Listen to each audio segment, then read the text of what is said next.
Hello, Internet! Today we're talking about behavioral neuroscience, doom scrolling, and of course, capitalism. When I was doing research for this video, it occurred to me, just how little I learned about my nervous system in school, and reflecting on this, I feel a little bit of, frustration around which topics are considered important for everyone to know by our education system. Why do we require everyone to learn about trigonometry and valence electrons, but not how our brains work? That seems kind of important to me. So let's talk about it! I would like to preface this by saying that while I've read a few books on the topic, I am by no means an expert in the field of neurobiology. The main source that I'm drawing from here is Stephen Porges' Pocket Guide to the Polyvagal Theory. Stephen Porges is a researcher in the field of behavioral neuroscience who studies the physiological responses that your autonomic nervous system causes in your body under different circumstances. The name polyvagal theory comes from the different roles that the vagus nerve plays in using information from our surroundings to regulate what's happening in our bodies. Here's a clip of Stephen Porges explaining it. Our nervous system is functionally a triangle upside down, with a point. This is the brainstem. I'm talking about the circuits that are being regulated in the brainstem that regulate our underlying state, percolate information up to the brainstem, and the brainstem it literally is transmitting that information to higher brain structures, enabling access to different brain areas. So that when we're in safe states, we can access higher cortical functions, but when we're in dangerous states, those systems turn off and we're defensive. Okay, so the main idea behind polyvagal theory is that our autonomic nervous systems are constantly monitoring our environments for information that they use to decide which of three main neural pathways we're going to use. Each of these pathways come with some physiological changes in our body that support different actions which have aided the survival of our ancestors in some way. These three states are ventral vagal activation, a state that supports social engagement, rest, and digestion. Sympathetic activation, your body's fight or flight response. And dorsal vagal shutdown. That's your nervous system's sort of emergency shut down and conserve energy mode. This state is especially familiar to anyone who's ever struggled with depression. So what do I mean when I say these states involve physiological changes that support different actions? Well, when you're in a state of sympathetic activation, for example, your heart rate increases, you start breathing harder, your pupils dilate, and the muscles in your middle ear contract in such a way that makes it harder to process human voices and easier to hear lower frequency sounds. These changes help you survive immediate danger, but at the cost of cutting you off from higher cortical functions. This is why you can't be angry and curious at the same time. Sympathetic activation plays a big role in conflict, and I want to talk about that more in future videos, but today I want to focus mainly on the other two states. Next, let's look at some of the changes that your body makes to support social engagement when you're in a state of ventral vagal activation. These include an increase in control over the muscles in your face, allowing for more nuanced communication, as well as the muscles in your middle ear adjusting in a way that makes hearing the tone of people's voices easier. There's also, some stuff about digestion that I don't really want to get into here because it's not super relevant, but there are physiological changes that happen in your body that help digestion. And lastly, let's talk about some of the changes associated with a state of dorsal vagal shutdown.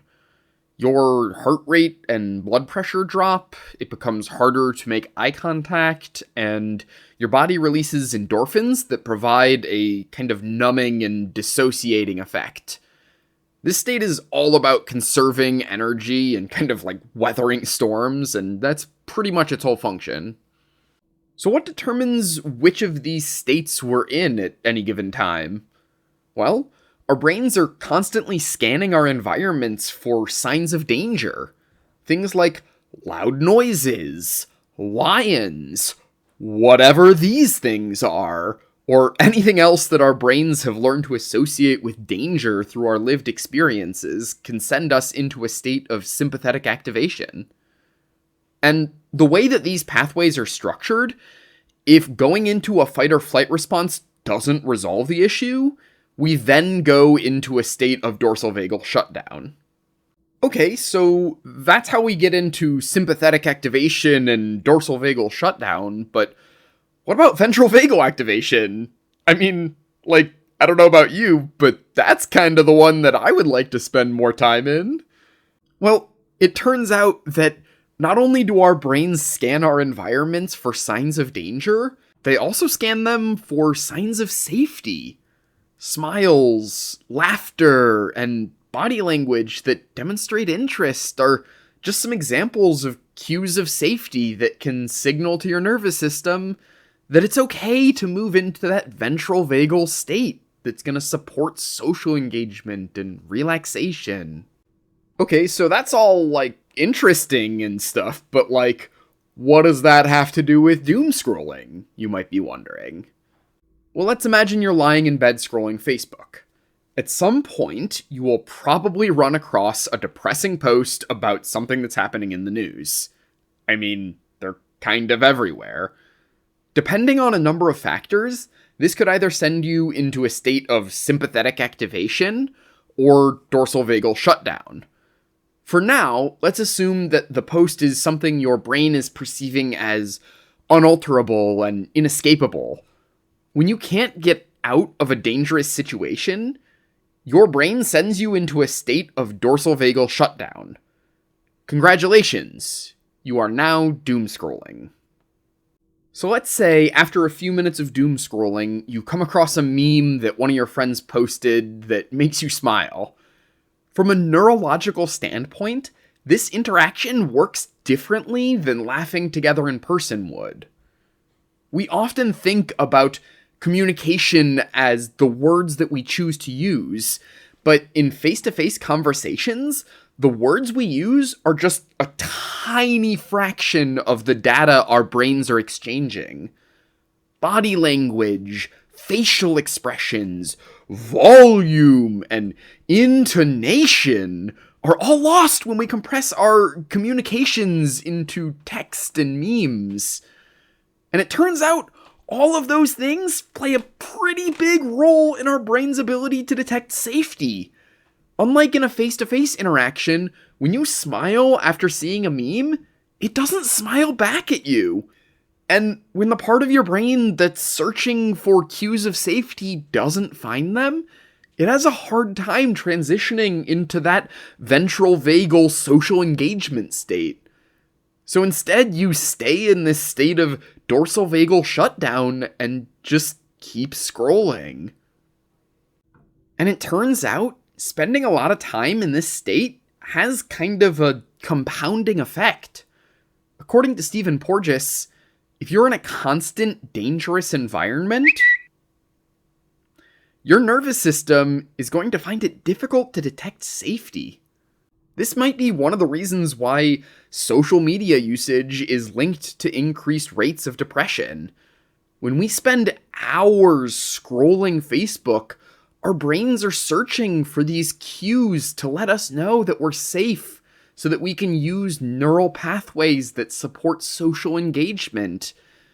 But when we don't find those cues of safety, we end up using pathways that reinforce anger, fear, and apathy. And remember, the goal of social media companies is not to make you happy, it's to make money. And they do that by keeping you staring at their screens, scrolling by advertisements as long as possible. So from a profit motive perspective, if you are stuck in a state of dorsal vagal shutdown and can't get out of bed, staring at your screen for hours a day, scrolling by hundreds of advertisements every fourth post, you're making Facebook a lot of money. That means that some of the most powerful companies on Earth have a direct economic interest in you being depressed. And by collecting data from billions of users, these companies can very efficiently optimize for app designs that are good at accomplishing just that. By utilizing the reward centers of our brains in the same way that casinos do, social media companies can make people open their apps as often as possible and stay on there as long as possible. And I want to be clear, I don't say this to shame people who use Facebook or other social media. It's wiggled its way into our cultures and brains. Like, literally, in the process of writing this video, I've impulsively clicked over to Facebook dozens of times. Sometimes I close Facebook or YouTube on my phone, and then my thumbs just sort of reflexively reopen the app without me even realizing what I'm doing. In fact, this was happening to me so often that I had to delete the Facebook app off my phone, but now instead I've developed a reflex to open Chrome, hit new tab, go to the bar, type in F, have it autofill the rest of the URL, hit enter, then click on the notification bell as soon as the page loads. Like, all of this happens without me even consciously choosing to open Facebook. And to me, this highlights some of the ways that the profit motive is not lined up with the benefit of humanity as a whole. There's this sort of underlying assumption in our society that people have free will and will only use a product if doing so makes their lives better. But again, there's quite a bit of data that shows that increased social media usage does not lead to more happiness. So what's that all about? I mean, I'm supposedly free to stop using Facebook.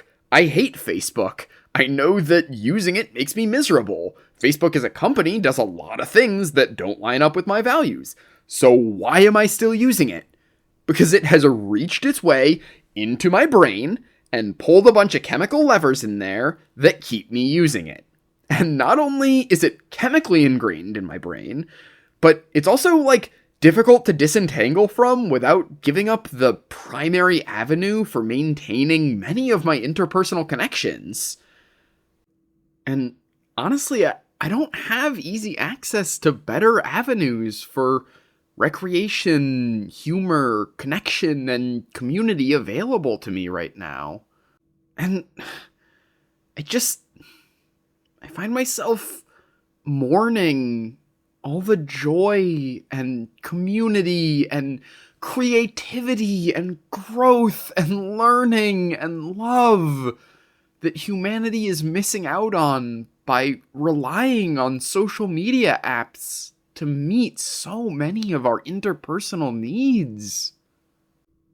I just long so deeply to live in a world where technology is designed with the goal of enriching our lives and deepening our connections. And I don't know what all would go into achieving that goal, but I think a good place to start would be to kind of take inventory of which needs of ours are being met through our current social media usage, and holding those needs with care and love, and asking ourselves if we would like to explore some alternative ways of meeting those needs. Well, hello again, and welcome back to the Content Void. Come join me as I roam these cavernous eternities of the internet, searching for creators and activists, each with their own talents and visions, like threads to be woven together, forming the fabric of our revolutionary futures. Today, instead of highlighting a YouTube channel, I want to share with y'all an artist who has given me a lot of hope over the last few years through their music. Kimya Dawson is a singer-songwriter who makes music about tons of different social justice topics like body image, drug addiction, climate change, and accessibility, to name just a few. My favorite song of theirs, Utopian Futures, paints this beautiful picture of a post-capitalist society that has been like a real source of warmth and comfort for me through some really rough times in my life. I put a link to their Bandcamp in the video description, so you can go check out their music and see if any of it resonates for you in the same way that it did for me. If you have a project that you'd like to see highlighted in the content void, just send me an email at ryanhibbseditor@gmail.com. Farewell for now. Also, when I was looking for visual aids to explain polyvagal theory, I stumbled upon this work of art, and I just had to share it with y'all. Okay, bye.